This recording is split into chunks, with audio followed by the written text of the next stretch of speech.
एक अभिनंदन का ये कार्यक्रम आयोजित हुआ है, लेकिन मैं तो अपने हिसाब से आया हूँ आपका अभिनंदन करने के लिए, क्योंकि आपने विधानसभा के चुनाव में नरेंद्र प्रजापति जी को सबसे ज़्यादा रीवा जिले में सबसे ज़्यादा वोटों से मनगवा क्षेत्र ने जिताया।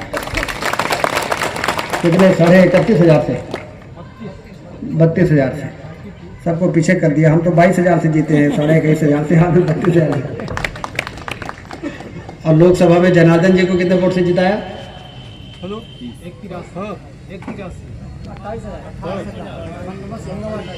मनगवा से 28,000 से जीते। तो मनगवा में रीवा अपना का पीछे के जी से हम 29,000 से जीता है रीवा से।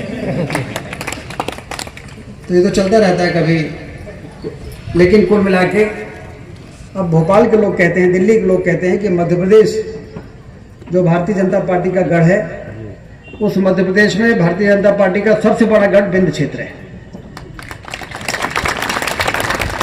तो हमसे 2018 के चुनाव में लोगों ने कहा कि जब मध्य प्रदेश में हर जगह हार गए तो यहाँ 30 में 24 सीटें कैसे जीत गए, रीवा में 8 में 8 कैसे जीत गए।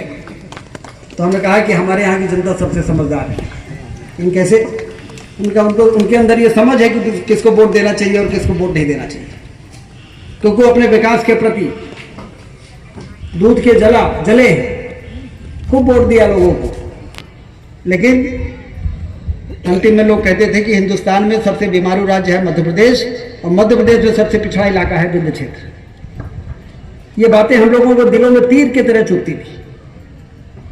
जब हम लोग विधायक नहीं थे, सरकार नहीं थी, लोग ऐसी बातें करते थे तो बड़ी तकलीफ होती थी कि आखिर मतदान केंद्रों में लाइन लगा लगा के वोट तो हमारे लोग भी डालते हैं कि घंटा इंतजार करते हैं, विधायक और सांसद तो हम भी बनाते हैं, मंत्री मुख्यमंत्री तो हम भी बनाते हैं। फिर ऐसा क्यों है कि हमारे यहाँ के लोग, बच्चों के भविष्य अंधकार में रहे, वो नौकरी ढूंढने के लिए दूसरे इलाके में जाए, बीमार हो जाए तो इलाज कराने के लिए दिल्ली, बंबई, नागपुर भागे, और यदि कोई एयर एम्बुलेंस बुलाने की स्थिति में है तो 6 बजे यदि तबीयत खराब हो गई और डॉक्टर ने कहा कि एयर एम्बुलेंस बुलाना है, और यदि एयर एम्बुलेंस बुलाने की स्थिति में है तो कहेंगे कि अब तो अंधेरा हो गया, अब हवाई जहाज यहाँ से नहीं उड़ेगा, अब सवेरे जब सूरज उगेगा तब हवाई जहाज उड़ेगा। रात भर यदि वो भगवान ने उसको जिंदा रखा तो ठीक है, नहीं तो वो भी प्राण पर घेर उड़ जाता है। अब तो रीवा के एयरपोर्ट से रात को 8 बजे फ्लाइट उड़ी थी उस दिन, जब रीवा के एयरपोर्ट से हवाई जहाज उड़ा और उसमें हम भी थे, तो हमने देखा ऊपर से रीवा को, तो हमने कहा कि इतना जगमगाता हुआ हमारा रीवा भोपाल से कमजोर नहीं है। पहली बार रात में हवाई जहाज से ऊपर से निकले तो समझ में आया कि दिल्ली और ये भोपाल में कितनी रोशनी है, और इंदौर में कितनी रोशनी है, और रीवा में कितनी रोशनी है। तो जो हम तो बैठे थे, जो बगल में बैठे थे, वो कह रहे थे कि रीवा को देख तो ऐसा लग रहा है कि भोपाल की रोशनी को बात कर रहा है। महासागर की धरती से दौलत पैदा करने की स्थिति पैदा कर दी, हमारे किसानों की स्थिति बेहतर हो रही है। अभी तो ये ठीक कहा, अभी तो ये ट्रेलर है, अभी तो 9 लाख एकड़ में पानी पहुंचाएंगे हम।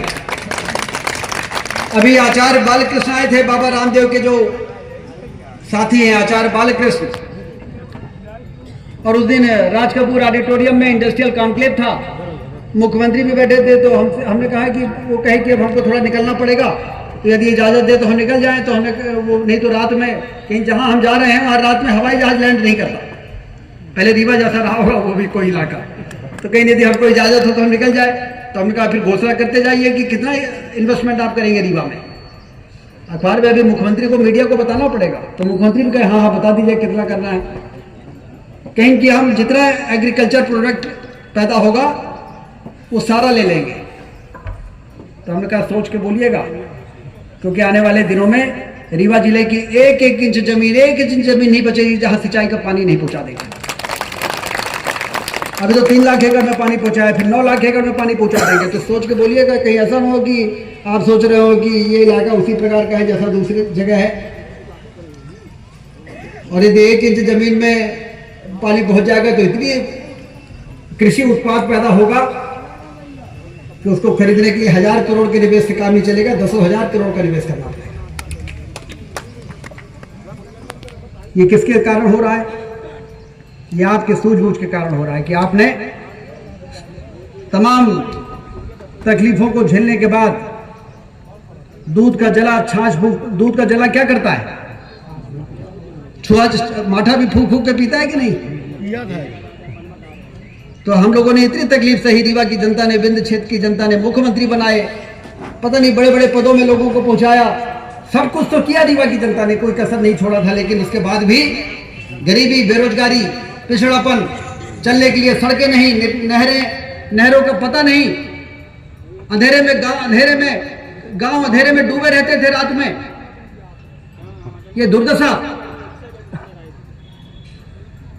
से परेशान लोगों ने जब भारतीय जनता पार्टी की 2003 में सरकार बनी और विकास की धारा धीरे धीरे बहना शुरू हुई, जब उसको देखा तो उन्होंने कहा कि यही वो सरकार है जो हमारे बच्चों के भविष्य को बेहतर कर सकती है, इसलिए इस सरकार को कभी हम कमजोर नहीं होने देंगे। और 2003 से लगातार आप लोगों ने 2018 में भी भोपाल और दिल्ली वालों को सोचने के लिए मजबूर कर दिया कि दूसरी जगह सत्ता परिवर्तन के नाम पर थोड़ा सा लोग परिवर्तित हो गए, लेकिन हमारे विंध्य क्षेत्र की जनता परिवर्तित नहीं हुई। इसलिए अभिनंदन के पात्र तो आप हैं। अभिनंदन वास्तव में विंध्य की जनता का होना चाहिए, जो आज लाल गांव के इस मंच से मैं पूरे रीवा और पूरे विंध्य क्षेत्र की जनता का अभिनंदन करता हूं। ये चुनाव किसी को जिताने हराने का खेल नहीं है, ये चुनाव तो अपने बच्चों के भविष्य को बनाने का मामला है। आने वाली पीढ़ी के भविष्य को संवारने का सवाल है, ये मौका है। ऐसे समय में जो लोग चूक कर देते हैं वो अपना नुकसान नहीं करते, अपने बच्चों का नुकसान करते हैं। और जो लोग समझदारी से निर्णय करते हैं उनका फायदा भले तुरंत ना मिले, लेकिन आने वाली पीढ़ी को उसका फायदा मिलता है। और इसलिए आप सबका मैं अभिनंदन करता हूं। जो काम बचा है वो सब बहुत दिनों तक नहीं बचा रहेगा। मैंने अभी नरेंद्र प्रजापति जी ने मांग पत्र दिया है, तो भोपाल में आइए विधायक जी, आप एक एक विभाग के एक एक प्रमुख सचिव को बुला के आपके साथ बैठाएंगे, चर्चा करेंगे और एक एक चीजों को निपटाएंगे।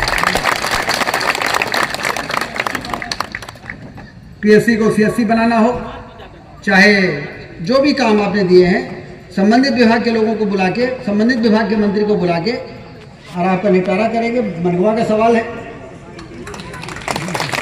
लालगांव की धरती राजनीतिक धरती है, इसका एक गौरवशाली इतिहास है। अब जब से सिंचाई का पानी पहुंचाने लगे तो किसान भाई कहते हैं कि पानी तो मिल गया, लेकिन अब ये बेसहारा गोवंश के कारण बड़ी परेशानी है। पहले तो कहते थे आवारा परेशान करें, तो हम कहना आवारा वो नहीं है भाई, गौ माता का आवारा ना कहा। जो गौ माता को छोड़ देते हैं उनको आवारा कह दो तो चल जाएगा, लेकिन गौ माता को आवारा कहो कि 33 करोड़ देवी देवता जिसके शरीर पर वास करते हैं, जिसका मल मूत्र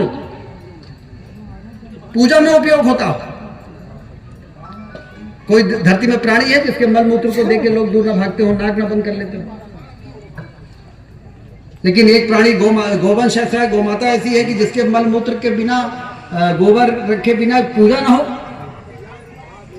गौरी गणेश पृथ्वी कलश की पूजा से सारी पूजा की शुरुआत होती है।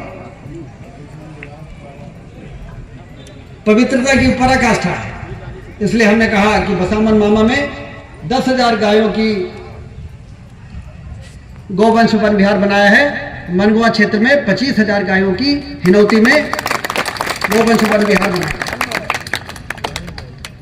जब वहां हम भूमि पूजन करने तो कहीं की वो कौन नाम है, गदही गांव है। हमने कहा गदही गांव नहीं भाई, ये गोधाम है। हमने कहा नाम में बहुत, गदही और गोधाम में बहुत अंतर नहीं है, लेकिन इसको गोधाम कहो। आज से आने वाले समय में लोग गोधाम पर्यटन के लिए आएंगे, देखने आएंगे कि गोधाम कैसा बना है। 75 लाख रुपए का टेंडर हो गया है, टेंडर खुल गया है। अभी जब गोवर्धन पूजा के लिए विधायक जी जाएंगे तो उस 75 लाख के कामों का भूमि पूजन करेंगे। और 20 करोड़ रुपए और हम मंजूर कराएंगे उसको पूरा बनाने के लिए, क्योंकि बहुत बड़ा 200 एकड़ है। 20 करोड़ से 22 करोड़ रुपया और रेलवे वालों सीधी से सिंगरौली रेल लाइन नहीं बन रही थी, बीच में जंगल आ गया था। अब जंगल वालों की जमीन यदि लेना है तो जंगल वालों को जमीन देना पड़ता है। तो हमने कहा 700 एकड़ वहाँ पर है, तो उसमें से 200-300 एकड़ जंगल वालों को दे दो और इनको पैसा भी दे दो। तो 5 करोड़ रुपए रेलवे वालों से जंगल वालों को दिला दिया वहाँ पर पेड़ लगाने का। तो वहाँ पे हो गया 1000 एकड़ जंगल हो गया और 300 एकड़ राजस्व हो गया। 300 एकड़ में हम 25,000 गायों को बनाएंगे। बसावन मामा में तो 50 एकड़ में बना दिया था। 500 एकड़ का जंगल, 50 एकड़ राजस्व, 500 एकड़ जंगल, और यहाँ पर 200 एकड़ राजस्व, 250 एकड़ और 1000 एकड़ जंगल। तो कितना अच्छा स्थान बनेगा। तो किसानों के गौओं के कारण दूध देना जब बंद कर देती हैं तो उनको यदि छोड़ेंगे तो वहाँ पर ले जाके पहुँचा देंगे, और वहाँ पहुँचा देंगे तो गोबर और गौमूत्र से इतना पैसा हम बना लेंगे जो दूध से आप नहीं बना पाते। वो गोबर और गौमूत्र से उतना पैसा हम वहाँ पर बनाकर और एक नई मिसाल करेंगे। और इसलिए सभी को बहुत बहुत धन्यवाद। चूँकि अब जल्दी निकलना पड़ेगा, लेकिन आपकी भावनाएं का मैं सम्मान करता हूँ। चाहे सड़क हो, चाहे नहर हो, चाहे बिजली हो, अब घर घर में नल से जल वाला काम भी जब पूरा होगा, प्रधानमंत्री जल जीवन मिशन में, तो कोई गांव ऐसा नहीं छोड़ने वाले मोदी जी।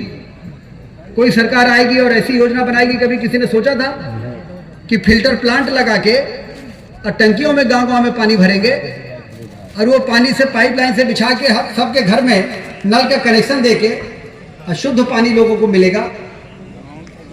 जिस दिन फिल्टर वाला शुद्ध पानी गांव के लोगों को मिलने लगेगा, उस दिन गांव के लोगों के चेहरा बदल जाएगा। सिंचाई से कपड़ा बदलेगा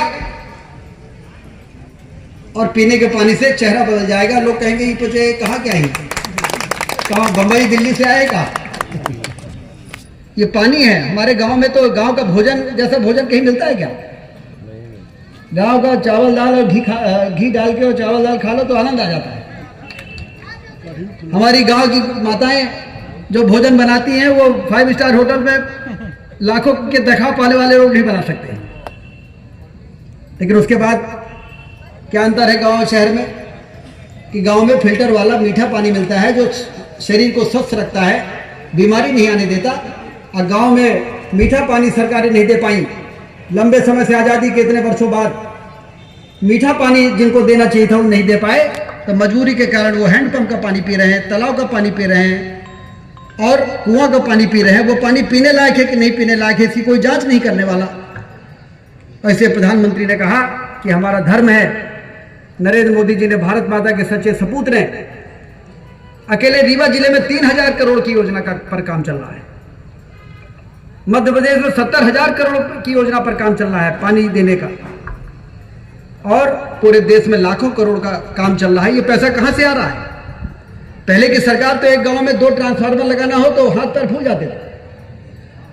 मुझे याद है पहले के विधायक एक हैंडपंप मंजूर करा देते थे किसी गांव में तो बैंड बाजा लेके लोग उसका स्वागत करते थे कि एक हैंडपंप करवा दिया। अब तो अटल ज्योति योजना से हम लोगों ने गांव-गांव में 50-50 ट्रांसफार्मर लगाए और हैंडपंप की जगह पाइपलाइन से फिल्टर वाला पानी वितरित कर रहे हैं। ये हमारी सरकार है जो बाणसागर का बांध नहीं बना पाते थे। बाणसागर का बांध बना के सिंचाई की नहर में 3 लाख एकड़ में पानी पहुंचा, और आज डंके की चोट पर हम ये कह रहे हैं कि 9 लाख एकड़ में पानी पहुंचाने के लिए 4000 करोड़ रुपया रीवा जिले के लिए और मंजूर करा दिया। ये कहां से आ रहा है इतना पैसा? पहले क्यों नहीं सरकारों के पास पैसा होता था, और आज पैसा कहां से आ रहा है?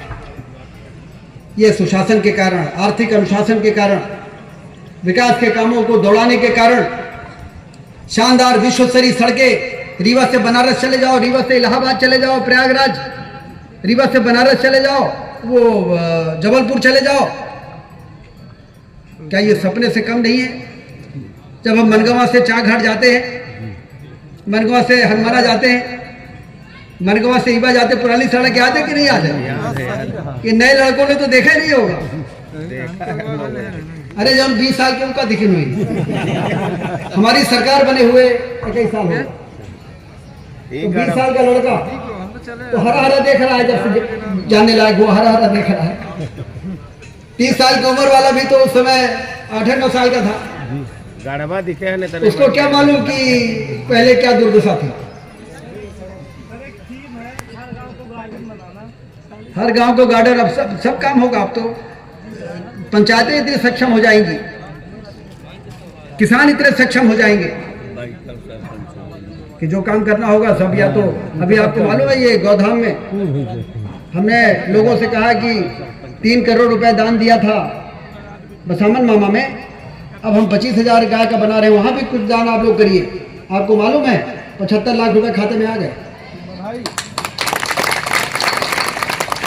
और इस पैसे का हम FD कराएंगे, और उसके ब्याज से, जैसे बसामन मामा में 2.25 लाख रुपए ब्याज आता है, 50 लोगों को नौकरी में रखे हैं उसी गांव के, 64 लोगों को उसी, और वही गांव को गाय को चराने ले जाते हैं जंगल, वही लाते हैं, वही बांधते हैं, वही भूसा सानी, वही गायों को नहलाते हैं। 64 लोगों को हर रखा है। किस पैसे से? जो पैसा लोगों ने दान दिया, कलेक्टर और SDM और जनपद के CO के अकाउंट खुलवा दिया है, और उसी में पैसा दान करवा के और उसी को फिक्स कर दिया, और उसी के ब्याज से ये सब काम चल रहा है। यहाँ भी शुरू हो गया।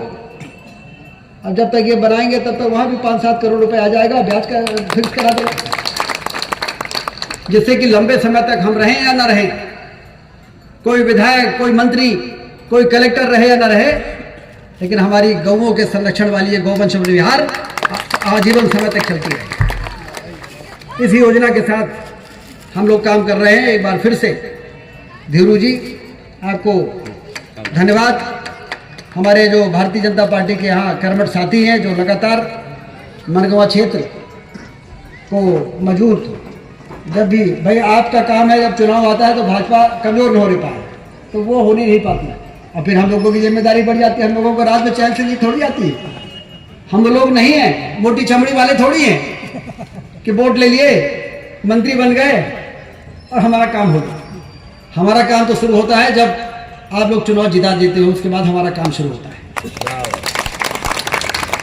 जनता का वोट प्राप्त कर लेने के बाद, सरकार बनाने के बाद चैन से सोने का अधिकार नहीं होना चाहिए। लोगों की आशाएं हैं, लोगों की अपेक्षाएं हैं, लेकिन जनता का वोट लेने के बाद हम लोगों ने देखा है कि जिनको चैन से सोने का अधिकार नहीं होता था, वो लोग कुंभकर्ण की नींद में सो जाते थे। उल्टा कुंभकर्ण की नींद में सो जाते हैं भाई लोग, और यहाँ के विकास का पैसा तो कहीं दाएं बाएं लेके लोग भग जाते हैं। हम लोग चौकन्ना है, खबरदार। 1 रुपया यदि कहीं दिया जाएगा तो 1 रुपये रीवा के लिए पहले सुरक्षित कर दिया जाए, उसके बाद बाकी जगह, क्योंकि हमारे यहाँ की जनता ने भी विधायक बनाया है और सब बनाया है, तो इसलिए सारे काम जो योजनाबद्ध तरीके से आगे बढ़ रहे हैं। मोदी जी का प्रधानमंत्री है, डॉक्टर मोहन यादव जी हमारे मुख्यमंत्री हैं, नरेंद्र जी विधायक हैं, जनार्दन जी सांसद हैं, इसलिए अब आपको किसी बात की चिंता करने की जरूरत नहीं है। स्वास्थ्य विभाग हमारे पास है। जिस तरह से बिजली की दुर्दशा थी, और आज बिजली के मामले में मध्य प्रदेश हिंदुस्तान में 24 घंटे बिजली देने वाला राज्य है। मैं आपको आश्वस्त करता हूं कि आने वाले 1 वर्षों में हमारे स्वास्थ्य सुविधाएं, ग्रामीण क्षेत्रों में जो अस्पताल है हमारे, उसको ठीक करके हिंदुस्तान के स्वास्थ्य मानदंडों में सबसे बेहतर राज्यों की श्रेणी में रीवा को लाने का काम हम लोग पूरा करें। इसमें हमारा प्रयास होगा और गौ माता का आशीर्वाद होगा। सिर्फ हमारे प्रयास से कुछ नहीं हो सकता, इसलिए हमने कहा पहले गौधाम बनाओ। गौधाम बनाओगे तो गौ माता का आशीर्वाद होगा, तो जहाँ पे हाथ रखेंगे वो काम हो जाएगा। और इसलिए सभी को बहुत बहुत धन्यवाद, और पूरी टीम यहाँ पर जो है उसको भी धन्यवाद। आप सबको बहुत बहुत शुभकामनाएं। दीपावली आने वाली है, दिवाली की गिफ्ट के रूप में रीवा हवाई सेवा से देश से जुड़ा है, और ये हवाई जहाज ऐसा नहीं कि बड़े बड़े आदमी चलिए, हवाई चप्पल पहनने वाला भी हवाई जहाज में चल सके, ऐसा हवाई जहाज आ रहा है। उड़ान उड़ेगा देश का आम नागरिक, ये मोदी जी ने योजना बनाई है। उड़ान, यू से उड़ेगा, डी से देश का, ए से आम और एन से नागरिक। उड़ेगा देश का आम नागरिक। हवाई चप्पल पहनने वाला भी हवाई जहाज में चल सके, इसलिए रीवा से भोपाल की जो किराया, जो 5 नवंबर से हवाई जहाज चलेगा रीवा से सवेरे 7 बजे, उसका किराया है 999 रुपया। जो किराया 8,000 रुपया में होता रहा, वो 999 रुपये में।